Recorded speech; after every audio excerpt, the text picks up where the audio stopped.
Hey everybody, I hope you're having a great day. So I'm going to do a little bit of a different video today. I'm going to do a very raw video and I don't want anybody to be triggered. So I'm going to give you a second to keep scrolling if you don't want to hear a very, very raw video. I don't want you to be triggered. Okay, so those of you that stuck around, I've been getting a lot of messages saying, Jeff, I can't imagine what it was like living in your car, and I've gone through things in my past and I struggle with this. And I'm so grateful to everybody that took the time to share some of their stories with me.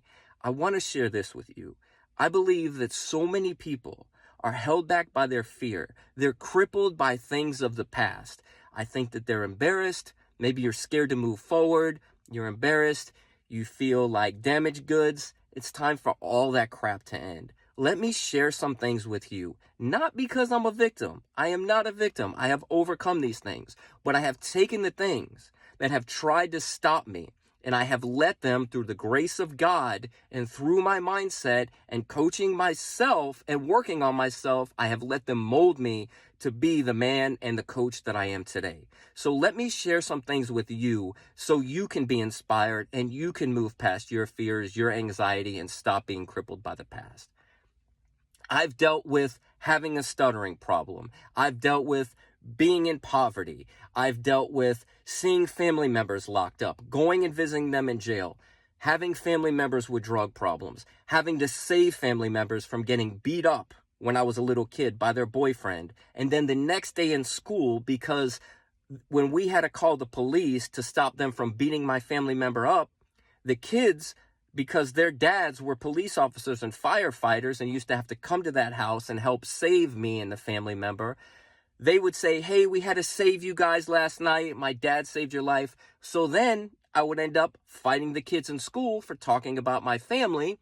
And then, this is 1994, so it was a different time, I would get in fistfights with the teachers because the teachers would grab me for fighting the kids. So I had the embarrassment of being the kid whose family was, at the end of the hill and was full of domestic violence and everything else, and then have to go to school and defend my family's honor, and then get in fistfights for that, and then be attacked by the teacher, and then be sent home. Again, it was a different time. This didn't just happen yesterday.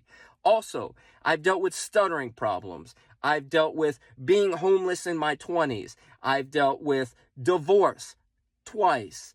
I've dealt with living in my car again in my 30s, having no opportunity, no business. Let me tell you this. You might think, Jeff, what's a normal day like? What's a normal day like living in your car? I'll tell you what it is. So let me tell you how I took control of an uncontrollable situation. Okay? A day is 24 hours. So the first thing I did was say, I am not going to spend 24 hours a day in this car. The first thing I'm going to do is get up before the sun. I'm going to go network. I'm going to go work out.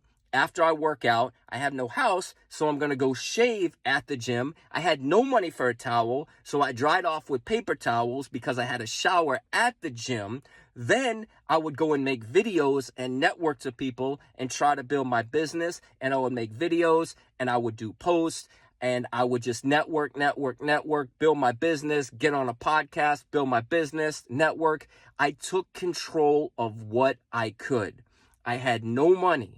No opportunities. But what did I have? I had a phone, I had a car, which happened to be my house, and I went and I would spend the whole day building. And each day I would get a little bit better and a little bit better and a little bit better.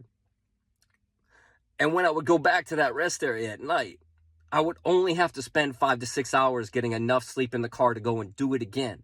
Now, why do I share all these things? And those are just a few things that I've been through. And those are a few things that I've dealt with. But why do I share these with you? Because there are many of you that are letting just crappy situations. Maybe it was your fault. Maybe it wasn't. Maybe you're embarrassed because your friends on social media that grew up with you know some things about you. Screw all of that. Okay? Life is short.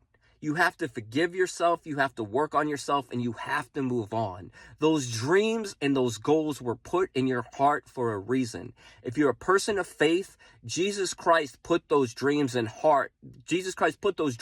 your head and in your heart because he will help you and guide you down the path. But just like he gives you the choice to sin or not sin, he gives you the choice to pick up your blessing or leave your blessing alone. You have to take responsibility for your life.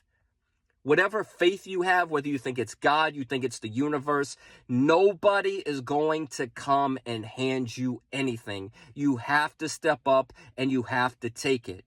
But you cannot open your hands to go and take it, and you cannot walk down the street to go get it if you let fear cripple you and you lay on the mat that you will die on if you do not get up and move forward.